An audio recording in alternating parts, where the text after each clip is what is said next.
ABC Actu. ABC Actu, c'est l'essentiel de l'information. ABC Actu, c'est la politique, l'économie, le social, la culture, la religion, la science, la technologie, le développement et les divers. ABC Actu, l'essentiel de l'information pour vous, FM Prêt.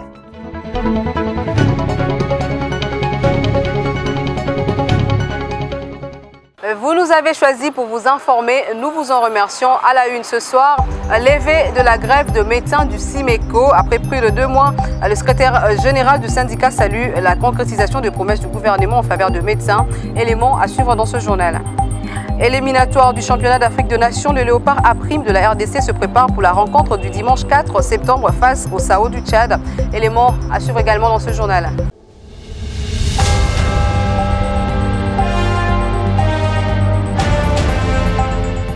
Ouvrons ce journal avec le chef de l'État, Félix-Antoine Tshisekedi, qui a accordé une audience ce jeudi à 3 gouverneurs de province venus plaider en faveur de leurs provinces respectives, à savoir le Kasaï central, le Haut-Lomami et le Tanganyika. Regardez. Le développement du Haut-Lomami, du Tanganyika et du Kasaï central était au menu des entretiens que le président de la République, Félix-Antoine Tshisekedi Tshilombo, a eu avec le gouverneur de ces 3 provinces, reçus tour à tour à la Cité de l'Union africaine.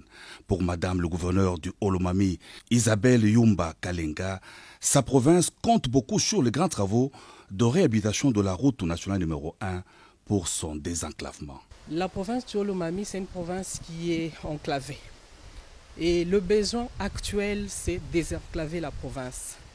Et nous sommes rassurés par les chefs de l'État et que bientôt, surtout cette route nationale numéro 1 qui tous nous importe, va commencer, les travaux vont commencer, on va lancer les travaux. Je rassure ma population que les chefs tiennent à tout prix relever ce défi de développer cette province du Haut-Lomami. Le développement, mais aussi la situation sécuritaire au Tanganyika ont été évoqués au cours des échanges du président de la République avec le gouverneur de cette province, Mme Julie Ngungwa Mwayuma. L'image que la province présentait, c'est comme s'il y avait de l'insécurité ou quoi.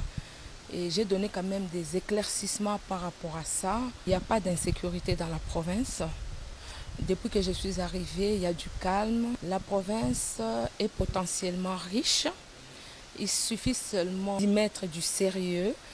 Et je pense que la province va décoller.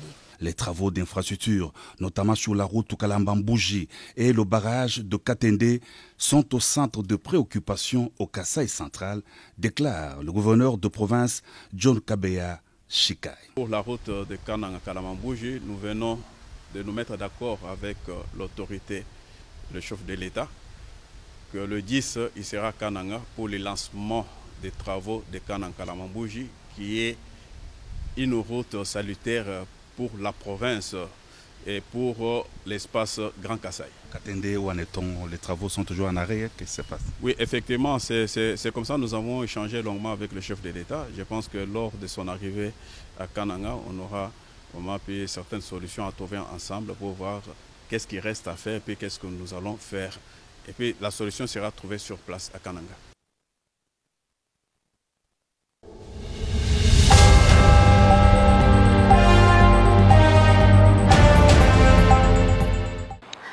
Toujours dans l'actualité, la signature de la charte donnant naissance au cartel de partis politiques fédéralistes a eu lieu ce vendredi 2 septembre à la résidence des Némo-Dansemi. Roski Misenga a été témoin de l'événement. Dans une déclaration lue devant la presse à la résidence de Némo-Dansemi Kaka, Pierre Bassé Ndombe de l'APK, Roger Ntingi de l'Unité du Congo IC, Pierre Anatole Matousila de l'Alliance des bâtisseurs du Congo Abako ont signé la charte de la naissance du cartel des partis politiques et associations culturelles fédéralistes de la RD Congo ce vendredi 2 septembre en présence de Némo-Dansemi, président du Bundu Diamayala Bedem. Dans leur message, les présidents de ces 4 partis politiques pensent que l'unitarisme a échoué et qu'il est temps d'appliquer le fédéralisme. Force est de constater que les forces politiques unitaristes de notre pays sabotent constamment cette décentralisation dans la pratique du pouvoir de l'État.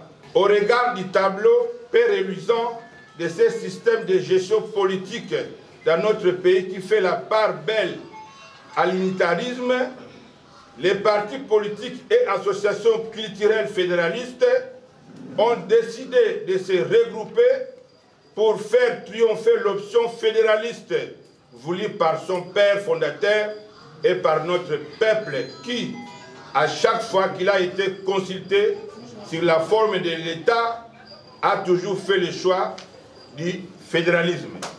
Les CARPAFED restent tout de même derrière les chefs de l'État Félix Tshisekedi, qu'ils appellent à concrétiser sous son mandat la passation au système fédéraliste, comme le voulait Joseph Kasavubu, dont il a toujours loué.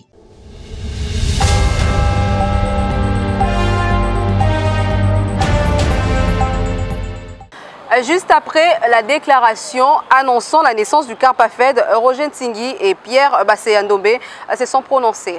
Prenant la parole tour à tour, Roger Ntingi, président du parti politique l'Unité du Congo IC, estime que vouloir basculer au fédéralisme n'est pas égal aux balkanisations, mais plutôt une meilleure solution pour rapprocher davantage les gouvernés aux gouvernants. Nous sommes en train de prôner le fédéralisme dans notre pays. Vous avez remarqué, ça fait pendant 2 ans, nous tournons en rond au niveau de la RDC. Alors il faut maintenant, je suis en train vraiment de marteler là-dessus, qu'on essaye avec le fédéralisme. Vous savez, si nous essayons avec le fédéralisme, ça va développer certaines régions. De son côté, le président de l'Alliance politique des Kassavoubistes, Pierre Bassé Ndombe, a martelé davantage sur le bien fondé du fédéralisme. Les unitaristes, ils ont échoué lamentablement. Le fédéralisme reste la seule alternative pour le développement de la RDC. Vous avez vu maintenant Kinshasa est inondée. Il y a plein de bouchons, plein de gens, on ne sait pas où mettre les pieds. Parce que nos provinces ne sont pas autonomes. Ainsi, les CARPAFED appellent les autres partis politiques et associations à se joindre à leur combat pour qu'enfin le fédéralisme voit les jours au Congo pour son développement.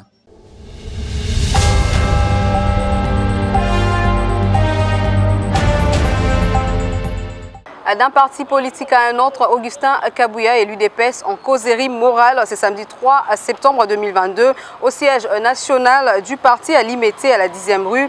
C'est Flory Boitouka, coordonnateur de président cellulaire de l'UDPS Tshisekedi, qui nous a donné l'information et qui invite la base à y participer massivement. Urbain Kabeya. Le coordonnateur du collectif des présidents cellulaires UDPS Tshisekedi, M. Flory Boitouka, invite la base du parti à répondre massivement à l'appel du secrétaire général Augustin Kabouya qui aura une causerie morale ce samedi 3 septembre 2022 au siège national du parti à Limete à la 10e rue à 14 h. Selon M. Boitouka, il sera question de plusieurs points importants qui seront décortiqués par M. Augustin Kabouya, le gestionnaire au quotidien de l'UDPS.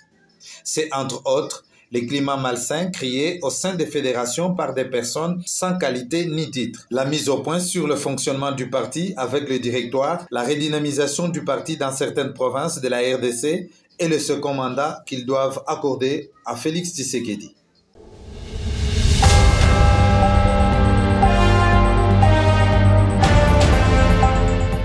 À travers une interview accordée à ABC Actu, le président de la Ligue de jeunes de l'alternance pour l'émergence du Congo, Michael Mwaku, affirme que son parti est prêt pour aller aux élections en 2023 et apporter un plus dans la classe politique congolaise. Suivez.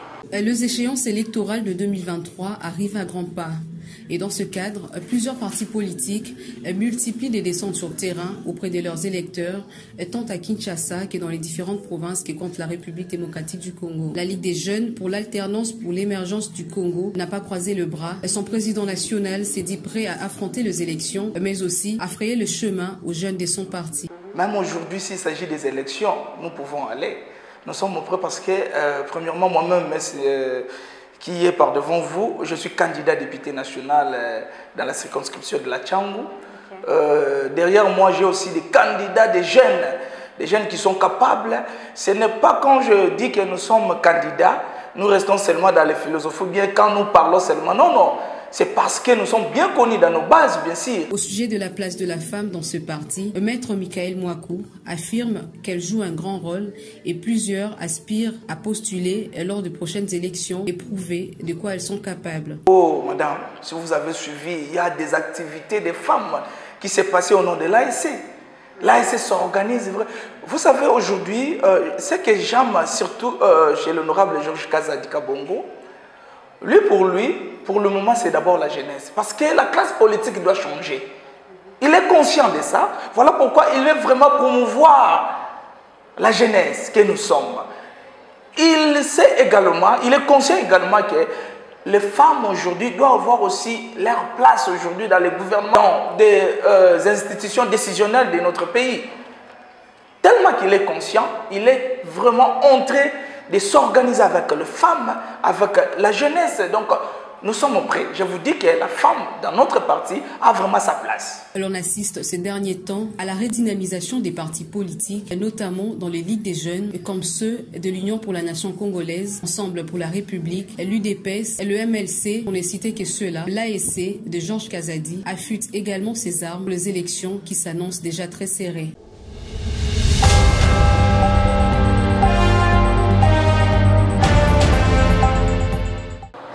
Vous l'avez suivi en titre, le médecin du SIMECO met fin à la grève déclenchée depuis 2 mois par plusieurs syndicats de la profession. Le secrétaire général du SIMECO salue la concrétisation par le gouvernement d'un bon nombre des promesses en faveur de médecins.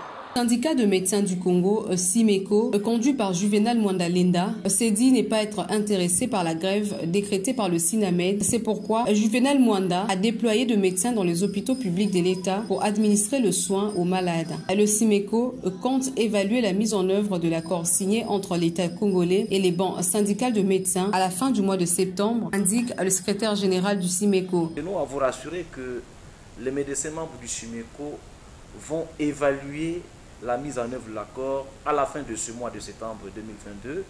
Mais d'ores et déjà, il est important que vous sachiez qu'un certain nombre de réalisations ont déjà été faites, notamment la promulgation de l'ordonnance portant nomination des médecins au grade de médecin général, médecin chef clinique et médecin résident, dont nous attendons d'ailleurs la notification par les vice-premiers ministres de la fonction publique. Il y a l'examen des recours des médecins qui avaient été bloqués à la rémunération. Ces dossiers ont été également vidés et les médecins qui ont été bloqués à tort vont être débloqués avec effet rétroactif. Et quant à la grève des autres syndicats, Juvenal Mwandalenda pense qu'ils doivent mieux exprimer leurs desiderata. Et je pense qu'il leur revient de justifier devant l'opinion publique les mobiles de leur grève au regard des réalisations faites par le gouvernement de la République sur les mêmes matières pour lesquelles nous sommes censés tous être en grève. Le SIMECO s'est dit satisfait de différentes réalisations des engagements du gouvernement et ose croire que l'État maintiendra le cap et pourra encore faire mieux.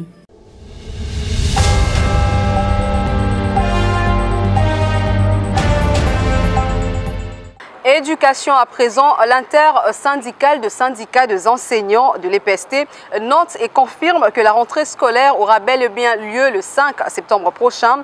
Une affirmation faite jeudi 1er septembre 2022 au lycée Toyokana à Kinshasa. Regardez. À quelques jours de la rentrée scolaire 2022 et 2023, l'intersyndicale de syndicats des enseignants de l'EPST confirme la reprise de classe dès ce lundi 5 septembre 2022 à travers le pays. Décision prise lors de l'Assemblée générale de restitution tenue jeudi 1er septembre au lycée Toyokana à Kinshasa. Le porte-parole de l'intersyndicale, Godefroy Matondo, présent à cette réunion, a indiqué ce qui suit. Le gouvernement a pris l'engagement de rendre opérationnelle la transposition des grades, payer les 65 000 nouvelles unités qui sont restées et continuer à étudier cas par cas pour les enseignants et les écoles désactivées, et ainsi que la retraite, mettre les enseignants en retraite, ajouter, augmenter l'enveloppe de la retraite. Et à ce qui concerne la rémunération, le gouvernement s'est engagé à payer les 30% du deuxième palier à partir du 4e trimestre de l'année 2022. Pour ce, le banc syndical a pris l'engagement de rendre effective la rentrée scolaire 2022-2023. Donc nous demandons à tous les enseignants d'être à l'école et enseigner les élèves, car le gouvernement est en train d'exécuter les engagements qu'il a pris. Donc le 5 septembre 2022, que les enseignants se retrouvent à l'école, enseigner les élèves. Pour rappel, le ministre de l'enseignement primaire, secondaire et technique avait lors d'un briefing presse maintenu la date du 5 septembre pour la rentrée scolaire. Cependant, il s'observe encore de divergences entre différents syndicats des enseignants à ces sujets.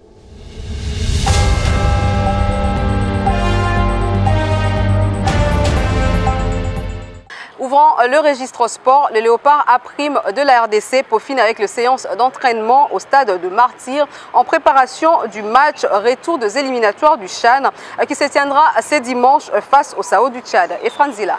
Les Léopards A' de la RDC poursuivent sans relâche les entraînements au stade de Martyr de Kinshasa en prévision de la manche retour des éliminatoires du 7e championnat d'Afrique des Nations. Conduite par les sélectionneurs principaux Otis Ngoma, la séance du jour était d'abord consacrée sur un travail athlétique suivi de la conservation du bal pour améliorer la perception de jeu.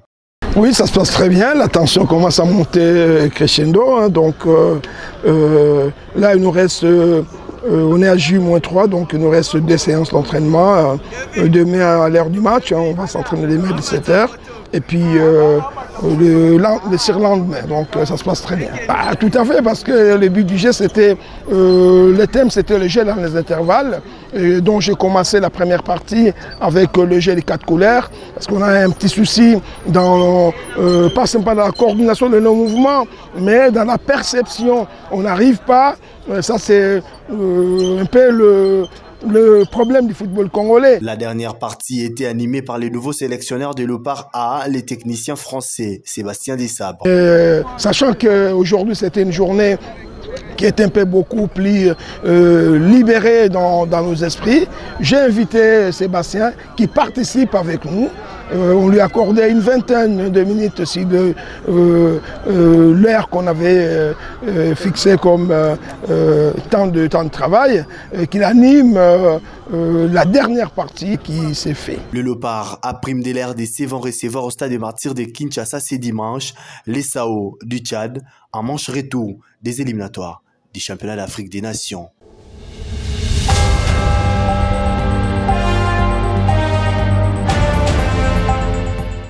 L'AS Vita Club de Kinshasa a procédé jeudi 1er septembre au stade de Martyr à la présentation officielle de son effectif pour la saison prochaine.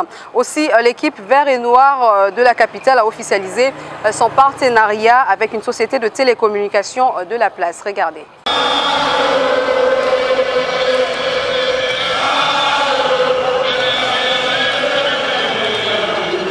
Les moments tant attendus pour les milliers de Véclubiens étaient donc arrivés. Ce jeudi 1er septembre au stade de Martyr, l'AS Vita Club a procédé à la présentation de tout son effectif pour cette nouvelle saison qui pointe à l'horizon. Anciens comme nouveaux joueurs, tous ont répondu présents à cette cérémonie. Les sélectionneurs principaux, Raoul Chungu, parle du niveau du travail abattu jusque-là. L'essentiel qu'on avait, j'avais voulu avoir un groupe homogène. Les anciens et les nouveaux ensemble pour dégager en fait, l'équipe qui va jouer, qui va représenter le pays en compétition africaine. Jusque-là, je crois que ça marche bien, même si on n'a pas fini encore de tester certains joueurs qui sont avec nous, internés à Kikole. Ouais, c'est satisfait, mais on ne fait que commencer le travail. Je crois qu'on a repris l'équipe de l'année passée qui a déjà une certaine philosophie et on essaie d'améliorer et d'intégrer les nouveaux qui viennent chacun avec d'une équipe qui joue peut-être différemment des 20 clubs. Et je pense qu'avec le temps, on n'a que 3 semaines. Je crois qu'avec le temps, on finira par atteindre le niveau les plus élevés qu'on souhaite. Les retours dans le club vert et noir, l'attaquant vedette, c'est-à-dire Agiti Etekiama, promet de faire le plaisir de tous les Véclubiens et se fixe l'objectif d'atteindre la phase des groupes de la Ligue des Champions de la CAF. À notre l'effort, il y a donc tout ce qui s'est passé, tout le temps en phase de poule, pour tout le monde après. Tout à terre, Kinshasa Nabiso, il y a 24 communes. Donc il fallait 24 ans sur Etekiamaza.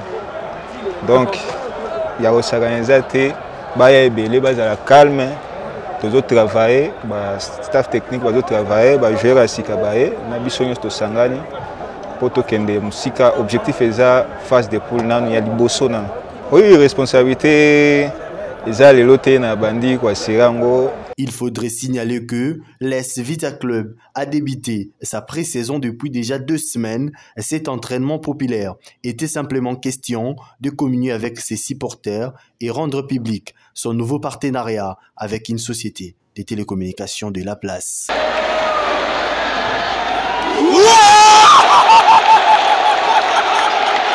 Cette page sportive met un terme à cette session d'information. Place au rappel de titre. Levé de la grève de médecins du SIMECO, à peu près de 2 mois, le secrétaire général du syndicat salue la concrétisation des promesses du gouvernement en faveur de médecins, éléments que vous avez suivis au cours de ce journal. Éliminatoire du championnat d'Afrique de Nations, les Léopards à prime de la RDC se préparent pour la rencontre du dimanche 4 septembre face au Sao du Tchad, éléments que vous avez suivis également au cours de cette session d'information.